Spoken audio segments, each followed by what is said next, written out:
नमस्कार विद्यार्थी मित्रांनो, मी प्रोफेसर डॉक्टर हनुमंत भोपाळे. हनुमंत भोपाळे या यूट्यूब चॅनलवरून मी तुमचं मनापासून स्वागत करतो. या यूट्यूब चॅनलला जर आपण नवीन असाल तर सबस्क्राईब करा आणि वेगवेगळ्या उपकारक अशा विषयाचा तुम्हाला आनंद घेता येईल. आजचा विषय आहे अतिशय विद्यार्थ्यांसाठी उपयोगी विषय आहे. तो म्हणजे विद्यार्थ्यांना ताण का येतो, ताणाची कोणती कारणं आहेत आणि ताणाचे दुष्परिणाम काय होणार या संदर्भाने आपण चर्चा करणार आहोत.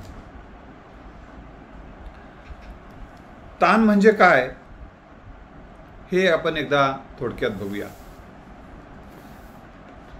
की कोणताही प्रसंग अथवा प्रासंगिक बदलाला दिलेला नकारात्मक शारीरिक आणि भावनिक प्रतिसाद म्हणजे ताण, अशी एक व्याख्या सांगण्यात आलेली आहे. दुसरं म्हणजे मनातील अनावश्यक व नकारात्मक विचाराच्या गर्दीमुळे मनाची जी स्थिती होते तिला तणाव म्हणतात. त्यांनी काय म्हटलंय, अनावश्यक आणि नकारात्मक विचार हे दोन पॉइंट. पण अनावश्यक व नकारात्मक विचारामुळेच ताण येतो असं नाही, तर नकारात्मक भावना आणि कल्पनामुळे ताण येत असतो. आता पुढची व्याख्या आहे, एखाद्या परिस्थितीतील मागण्या आणि उपलब्ध साधन सामुग्री यामध्ये असमतोल निर्माण झाल्याने शरीराची जी अवस्था होते तिला तणाव म्हणतात. म्हणजे एखाद्या परिस्थितीत ज्या मागण्या आहेत, मागण्या तर अपेक्षा, इच्छा, ध्येय, आणि हे आपल्या अपेक्षा, आपल्या इच्छा, आपलं ध्येय पूर्ण करण्यासाठी लागणारी साधन सामुग्री आणि लागणारी साधना आणि वातावरण यामध्ये जर मेळ बसला नाही तरी देखील तणाव येतो. या संदर्भात आपण पुढे चर्चा करणारच आहोत सविस्तर पद्धतीने. सर्वसाधारणपणे अचानक झालेल्या बदलाला सामोरे जाण्याची क्षमता नसणे, कौशल्य नसणे आणि अचानक झालेला बदल आपण स्वीकारू न शकणे, अशा वेळी जी मनाची स्थिती होते त्याला तणाव असं म्हणता येते. तर आता आपण पहिल्यांदा हे तणाव म्हणजे काय थोडक्यात बघितलेलं आहे. तणावाची काही कारणं आता बघणार आहोत. पहिल्यांदा सर्वसाधारणपणे न आवडणार म्हणजे न आवडणारं काम, न आवडणारे काम. दुसरं न झेपणारं काम किंवा तुम्ही त्याला अभ्यास म्हणा. न झेपणारं काम, न आवडणारं काम, न झेपणारं काम. आणि दुसरी गोष्ट, ज्या कामाचा काहीच उपयोग होत नाही किंवा उपयोग होणार नाही अशी आपली मनाची धारणा झाली की धारणा होऊन देखील ते काम करावं लागणं, ही जी बळजबरी आहे, करावं लागणं बळजबरीनं, इतरांच्या दबावानं किंवा नाइलाज म्हणून पोट भरावं लागते, काहीतरी आता कुठली तरी नोकरी लावायला मिळणार आहे, हे करावं बाबा आता काहीतरी पोटासाठी, काहीतरी नाइलाजानं म्हणून तुम्ही अभ्यास करत असाल. नाइलाजानं, न आवडणारा, बळजबरीनं, न झेपणारा, न आवडणारा आणि त्या अभ्यासाचा उपयोग काही नाही असं जर तुमची धारणा झालेली असेल तर तणाव येतो. हे तणावाचं कारण आहे. आता मी तुम्हाला याच ठिकाणी उपाय तेव्हा सांगितलेला बरा. न आवडणारं काम, न आवडणारं काम हा तुमचं म्हणणं आहे, हे मला आवडत नाही. काय कारण आहे बाबा, काय कारण आहे सांग बेट्या, सांग काय काम आहे, का आवडणार बापू तुला. हां, तर ते का आवडणार त्याची काही कारण असेल तर सांग, ते लिही माझ्या नंबरलाही पाठव. तुला एखादा अभ्यास का आवडत नाही तर 9767704704 604 यावर सांगू शकता. का आवडत नाही ते? बरं, ते तुम्हाला आवडत नाही असं वाटलं, ते गरजेचं नाही का? उपकारक नाही का? तुमचं म्हणणं असेल गरजेचं आहे, उपकारक आहे, पण मला आवडत नाही. आता ही मनाची तुमच्या झालेली अवस्था आहे. ते तुम्ही सातत्यानं म्हणलेले मला हे आवडत नाही, आवडत नाही, आवडत नाही, हे डिग्री आवडत नाही, हे कोर्स आवडत नाही, या क्षेत्रात मला जायचं नाही, पण मला बळजबरीने घातले, मला आवडत नाही म्हणून तुम्ही तर ते काम करत असाल तर तुम्हाला ते तणाव येणार. पण त्याच्यावर उपाय काय करायला पाहिजे? माणसाला सगळंच आवडणारं करता येत नाही, हे जगाचं वास्तव आपण एकदा समजून घेतलं पाहिजे. न आवडणाऱ्या कधी गाडीत बसावं लागते, कधी न आवडणाऱ्या खावावं लागते, कधी न आवडणाऱ्या व्यक्तीला बोलावं लागते, न आवडणाऱ्या परिस्थितीला सामोरं जावं लागते. अशा सिच्युएशनमध्ये आपण तणाव न घेता त्यामध्ये काय संधी आहे, काय चांगुलपणा आहे, काय एवढं बघायचं. आणि आवडत नसेल आणि अन्य यापेक्षा चांगला पर्याय असेल तर तो शोधायचा. हा त्याच्यावरचा एक उपाय. आता न झेपणारं काम सुद्धा तणाव येतो. आता ते तुम्हाला वाटते का न झेपत नाही म्हणून? त्याचा वस्तुनिष्ठ तुम्ही अभ्यास केलाय का? उदाहरणार्थ तुम्हाला सांगतो की तुम्हाला आज एक प्रकरण वाचायचे आहे असं समजा. ते 10 मार्काचं आहे. तुमच्याकडे 24 तास आहे. त्या 24 तासाचं सगळं नियोजन करून बघा, जितका मिळेल तितक्या. या एका प्रकरणावर 10 मार्काची उद्या टेस्ट होणार आहे याच टाइमला. आणि त्या प्रत्येक टेस्टला प्रत्येक मार्काला तुम्हाला 1000 रुपये मिळणार आहेत असं समजा. मग तुम्ही आता न झेपणार होतं ते काम, नाही झेपते म्हणतात बरेच. नाही करतो. कारण ही आपण स्वतःच ठरवून टाकलेलं असतं मला हे झेपत नाही. झेपते की नाही हे बघण्यासाठी त्या कामाची विभागणी करून बघा. समजा आपल्याला समजा तुम्हाला 720 मार्काची तयारी करायची आहे, तर सर्वसाधारण बघा की आपल्याला दिवस किती आहेत, तर त्या दिवसामध्ये ते झेपतं की नाही, रोज आपल्याला किती मार्काची तयारी करावं लागेल हे बघा. गणित मी मागच्या व्हिडिओमध्ये का सांगितलं होतं. त्याचबरोबर ज्या कामाचा किंवा ज्या अभ्यासाचा काहीच उपयोग होणार नाही असं तुम्हाला वाटत आहे आणि ते तुम्हाला करावं लागले, तर खरंच त्या अभ्यासाचा उपयोग होणार नाही का? या अगोदर जे अभ्यास करून उपयोग झाला नाही का, याचा अभ्यास तुम्हाला करावा लागेल. आणि तुम्ही जे समजून बसलेलात कुठल्याही अभ्यासाचा उपयोग होतो. कुठलाही अभ्यास असा परफेक्ट आणि अतिशय मन लावून केला, त्याच्यामध्ये मेरिटमध्ये आलात, कुठल्याही क्षेत्रामध्ये टॉपर राहिलात तर त्याचा उपयोग होतो, हे तुमच्या मनाला तुम्हाला सांगावं लागेल. म्हणून हे चुकीचं मूल्यांकन जे इतरांकडून करून घेता किंवा त्या स्वतःच मूल्यांकन करून टाकता की हे मला झेपत नाही, मला आवडत नाही, मला करमत नाही किंवा हे जमत नाही, हे जे आहे ते मूल्यांकन नीट करा. नीट आणि योग्य मूल्यांकन तुम्ही केलं पाहिजे. तर दुसरा, आता कधी काय होतंय, अतिरिक्त जबाबदारी काही मुलांवर असते.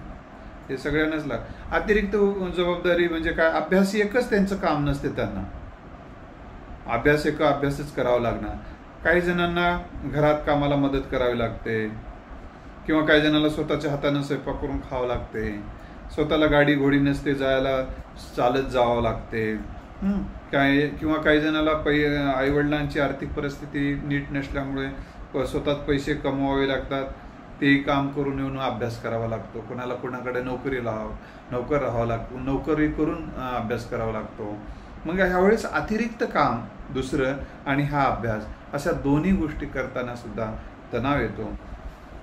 अशा सिच्युएशनमध्ये काय करायचं असा एक विचार. तर अशा वेळी एक विचार आपण हे करायचं की आमचा एक मित्र वॉचमॅन म्हणून काम करायचा एमफिलला असताना. तर मी 1-2 महिने एमफिल केलं, पुन्हा ड्युटी लागल्यामुळे मी ते सोडून दिलं. कारण तुमचं ध्येय जे होतं ते तुम्हाला प्राप्त झालं असं तुम्हाला जेव्हा वाटते तर तेव्हा तुम्ही थांबू शकता. पुन्हा मग PhD केलो, नेट पास झालो, ते तर तुम्हाला माहिती आहे. तर मला तुम्हाला सांगायचं आहे की अशा वेळी काय करायचं. त्यांनी करायचं, माझा मित्र एक होता, तो वॉचमॅनचं काम करायचं, म्हणजे रात्री तो जायचा. त्याला सुरुवातीला वाटलं आता वॉचमॅन की करून आणि हा एफिल करून पुन्हा मी हा अभ्यास करून कसं जमेल. पण त्याच्यातून मार्ग निघतो मित्रांनो. मार्ग काढण्याची इच्छा असेल तर ते वॉचमॅन असल्यामुळे संध्याकाळी तो अभ्यासच करत बसायचा. एक घराच्या समोर त्यांना घर राखायचं होतं फक्त सर्वसाधारण. तर तिथं बसून तो अभ्यास करायचा. उलट त्याला फायदा जास्त झाला. लक्षात आला, हा एक भाग झाला. म्हणजे अशा वेळी तुम्हाला ज्या सिच्युएशनमध्ये अधिक काही जे करावं लागतं. उदाहरणार्थ शेतात सतत समजा आम्ही 10वी पर्यंत मी जे गावाकडं होतो त्यावेळेस मला कधी शेताकडं जावं लागायचं. तर मी काय करायचो, शेताकडे जात असताना शेताकडे कधी बैल वळायला किंवा काही काम करण्यासाठी जावं लागायचं. एखाद्या वेळेस 1-2 वेळेस जावं लागायचं कधी अधूनमधून. तर त्यावेळेस मी काय करायचो की त्या जे अभ्यासाचे जे पॉईंट्स असायचे ते घ्यायचो सोबत. ढोर वळायला बैल वळावं लागायचं. थोडं बैल वळता ते वाचायचं, पॉईंट वाचायचे. किंवा एखादा आमच्याकडं तेव्हा एक छोटूसा डिक्शनरी छोटीशी इंग्रजीची होती, अशी छोटी. तर ते शब्द पाठ करायचे. अशा पद्धतीनं काहीतरी एक त्यावेळेस त्या कामामध्ये मग मला ते काम करायचं ताण वाटायचं नाही, कारण इकडे अभ्यासही व्हायचा. म्हणजे मला काय म्हणायचं की आहे त्या सिच्युएशनमधून मार्ग कसं काढता येईल यावर आपण जर लक्ष केंद्रित केलं तर नक्की तुम्हाला सांगतो त्याच्यातून फायदा होतो.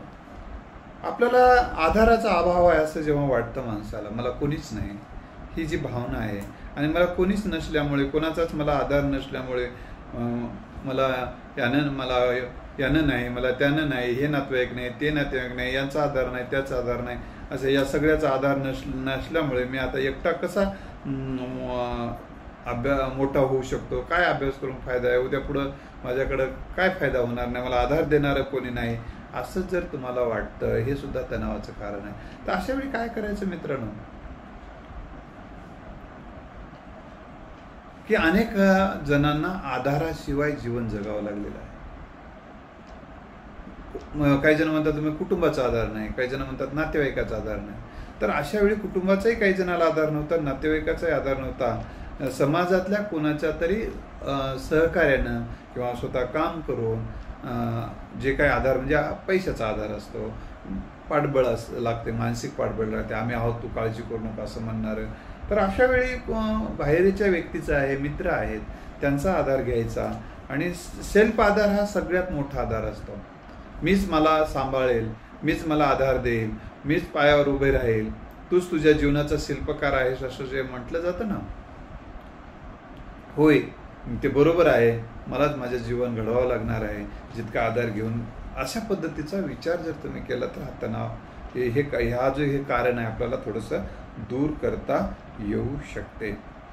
तर एक प्रकारचं भावनिक आघात, विरह, एखादी मुलांची एखाद्या प्रेमिका असते आणि ती मध्येच म्हणते की पिल्लू सॉरी हां, मी आता तुला सोडून जात आहे, माझं लग्न ठरत आहे, सॉरी, व्हेरी व्हेरी सॉरी राजा, व्हेरी व्हेरी रे, व्हेरी व्हेरी. मग आता तुम्ही व्हेरी व्हेरी सॉरी म्हणल्यानंतर तुम्हाला तिला माफ करू शकत नाही. मग तिचंच मुझे नींद नाही, मुझे चैन नाही अशी अवस्था होते. मग त्यावेळेस अभ्यासामध्ये काही जणांचं मन लागू शकतं ना. असं काही सगळ्याचं होते नाही, 1-2% असू शकतात असं काही. पुन्हा आर्थिक विवंचना सुद्धा एक ताणाचं कारण आहे.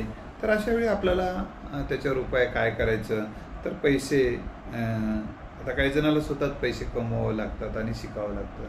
त्या परिस्थितीमध्ये आपण कमीत कमी खर्च करून, यशाचा राजमार्ग नावाचं पुस्तक आहे, ते आर्थिक ताण कसे कमी करावे त्यासाठी ते मार्ग आहे, त्यामध्ये मी सांगितलेले सविस्तर.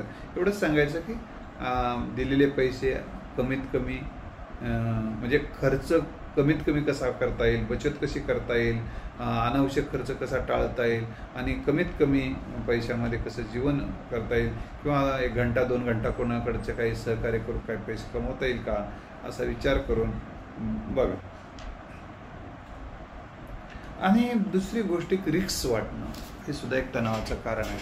आता रिस्क काय वाटते की मला मार्क पडले नाही तर, मी पास झालो नाही तर, माझा नंबर नाही लागला तर अभ्यास करून, आणि फार मोठी रिस्क आहे, पाहिजे रिपीट करताना म्हणतात बाबा आता पुन्हा नाही झालं तर कसं करू वगैरे वगैरे.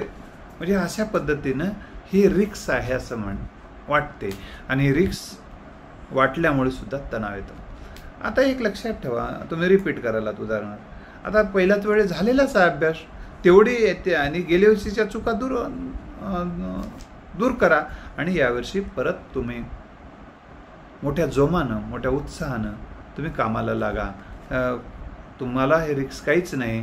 तुम्ही ते रिस्क जे वाटते ना, समस्यापेक्षा आपण मोठे होऊ, समस्या छोटी आहे मी मोठा आहे ही भावना बाळगून वाटचाल करा, तुम्हाला काही होणार नाही. दुसरी गोष्ट, आता हे तणावाच्यामुळे काही जणाला झोप येत नाही. तणावाची लक्षणं सांगतोय, तणावाचे लक्षणं काय असतात, त्याला झोप येत नाही. त्याचबरोबर कधी डोकं दुखते, नैराश्य येते, वजन वाढते किंवा वजन कमी होते, कशातही मन लागत नाही. ओके, उदासीनता, नैराश्य, एकाग्रता कमी होऊन जाते, लक्षातच राहत नाही, विस्मरण घडते. असं जर जेव्हा घडू लागलं, वाटू लागलं तर ते हे तणावाचाच भाग आहे असं आपण समजू शकतो. आता या तणावाचे मी तुम्हाला काही मन न लागणे, निरुत्साह वाटणे, उदासीनता, अतिरिक्त राग येणं, मध्येच रडू कोसळणं, मला आता कोणातच रस राहिला नाही म्हणणं, स्वतः आनंदित न राहणं, इतरालाही आनंदात ठेवू न देणं, मग यामुळे कार्यक्षमता कमी होणं, हे काही त्याचे दुष्परिणाम आहेत आणि लक्षणं पण आहेत. ही गोष्ट लक्षात ठेवा. आता याचे दुष्परिणामही समजा की अजून काही दुष्परिणाम होतात. मग काही जण व्यसनाकडे लागू शकतात, समाधान वाटत नाही, लक्षात आलं, पित्त होते, भूक लागत नाही, हे असे काही दुष्परिणाम दिसून येतात. आता याच्यावर उपाय काय करायचे मित्रांनो, हे आपण थोडं लक्षात ठेवा. तर सर्वसाधारण अतिशय महत्त्वाचा उपाय मी तुम्हाला सांगणार आहे, तो म्हणजे तुमचं ध्येय आणि त्या ध्येयावर फोकस करणं.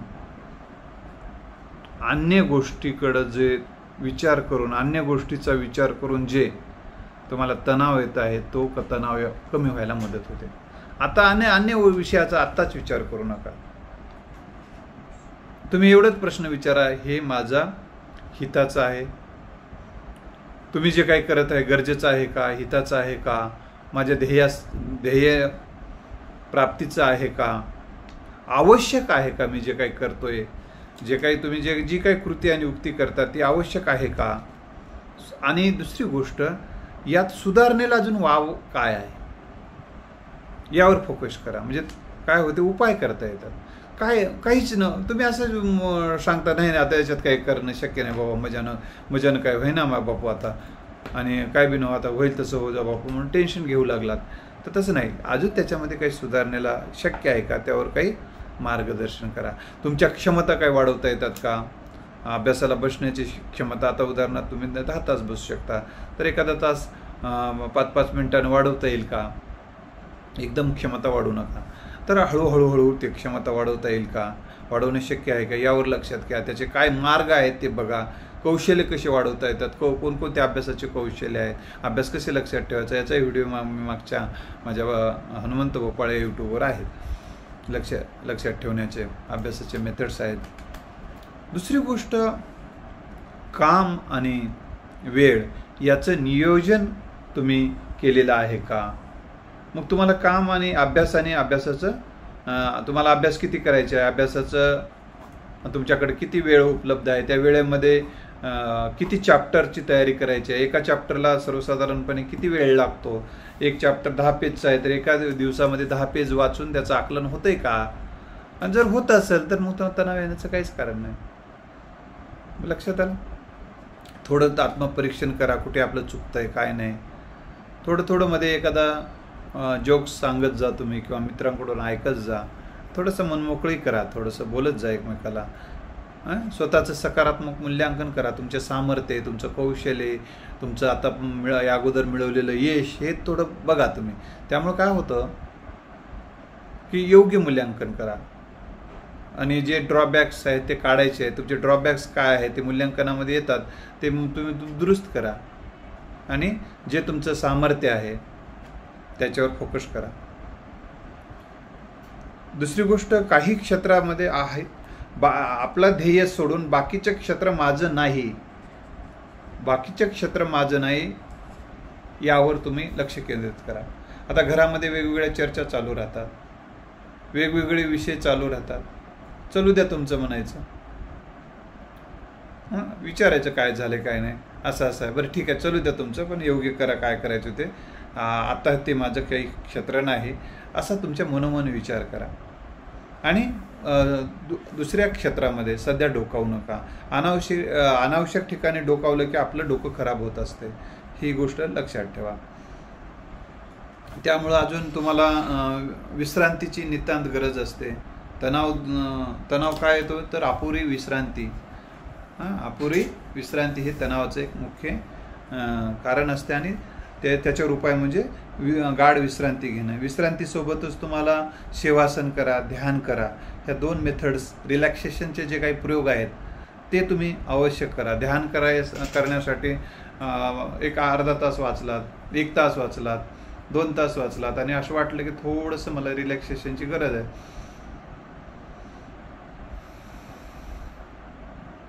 हे विपश्यना तथागत गौतम बुद्धांनी या देशाला दिलेली विपश्यना आहे, किंवा पतंजली ऋषींनी दिलेली ध्यानधारणा आहे. त्याचा उपयोग करा, तुम्हाला रिलॅक्स वाटायला सुरुवात होईल. भाऊ काही जण म्हणतात की सर मी जेव्हा ध्यानाला बसतो तो विचार यायला लागतात. ते कसं असते बघा, मनात साचलेले विचार येतात, त्याच्यावर तुम्ही लक्ष देऊ नका. आले तर येऊ दे, गेले तर जाऊ दे. तुम्ही श्वासावर बघा, आणि ते निघून चाललेत अशा पद्धतीची एक भावना तुमच्या मनात असू द्या. ते हळूहळू त्या जे आज त्रास देतात विचार वारंवार येऊ, ते उद्या देणार नाही. ध्यानाचा हा फायदा आहे. ओके. तर त्यानंतर थोडीशी मसाज करून घ्या डोक्याची, हातापायाची. आपले कोणी नसेल तर आपल्याच हाताला थोडंसं तेल लावून, डोक्याला तेल लावून, अंगाला तेल लावून, थोडं रिलॅक्सेशन, थोडासा व्यायाम, हे थोडंसं तणाव कमी व्हायला थोडंसं मदत होते. तर समुपदेशकाचा काय विषय कसा असतात. आता मी जरी हे तुम्हाला तणावाची कारणं, उपाययोजना सांगतो, तर प्रत्येकाचं एक वेगळं काही इश्यू असतात, आणि ते इथं चर्चा करता येत नाही. हे आहे भाषण. समुपदेशनामध्ये काही नेमकं कुठं आडले घोडं हे बघून तिथं काही वेगळे उपाय सांगावे लागतात. ते त्यावेळेस जर तुम्हाला त्याचं मार्गदर्शन हवं असेल तर मी दिलेल्या मोबाईलवर मला संपर्क करून वेळ घेऊ शकता माझा. तुम्हाला माझ्या वेळेनुसार तुम्हाला मी वेळ देऊ शकेल. तर सकस आणि संतुलित आहार घ्या, आणि थोडासा माफक आहार घ्या, आणि चावून ते खा. कारण पचायला जेव्हा जास्त वेळ जाणार नाही, आणि तो तुमचं आरोग्य उत्तम राहायला मदत होते. मध्येच थोडंसं संगीत, एक 5-10 मिनिटाचं संगीत ऐकायला लावून. हा एक प्राणायाम करा तुम्ही दररोज. प्राणायामामध्ये एक मेथड सांगतो. तुम्ही प्राणायाम म्हणजे फार अवघड आहे वगैरे असं नाही. हे बघा, श्वास घेत जा फक्त. हे बघा, मी तुम्हाला सांगतो आता. श्वास घेतला, तुम्हाला जर थांबवणं जितकं शक्य आहे तेवढं थांबवा. थांबवता येत नाही तर काही अडचण आहे, फक्त घ्या आणि सोडा. तरी घ्या.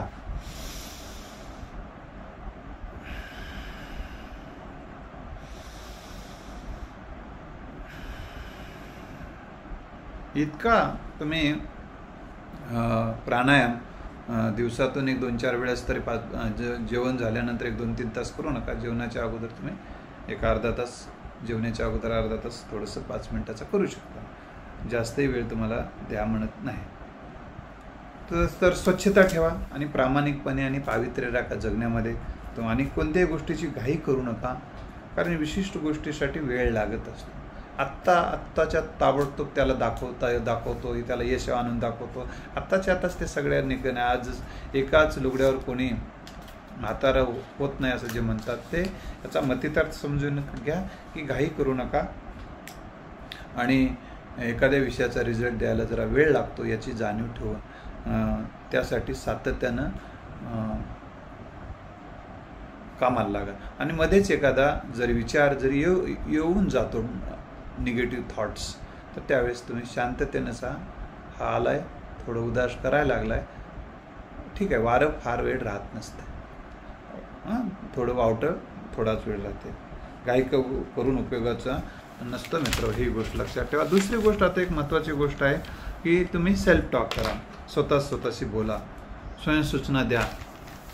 की स्वयंसूचना काय द्यायचं? माझं ध्येय मी प्राप्त करू शकतो, माझं प्रत्येक पाऊल ध्येयाच्या दिशेने जात आहे, माझं वाचलेलं माझं लक्षात राहत आहे, मला समजत आहे, मला ते लिहिता येत आहे, मला चांगल्या पद्धतीचे जे प्रश्नपत्रिका आहे मला सोडवता येत आहेत. आता प्रश्नपत्रिका सोडवायच्या म्हणजे सगळ्याच प्रकरणाच्या नका सोडवू, जितका अभ्यास झाला आहे तितक्याच याच्यावर हे करा. रिपीटरनी सुद्धा याचं भान ठेवा की आता तुम्ही पुढच्या गेल्या अभ्यासक्रमाच्या आताच करू नका.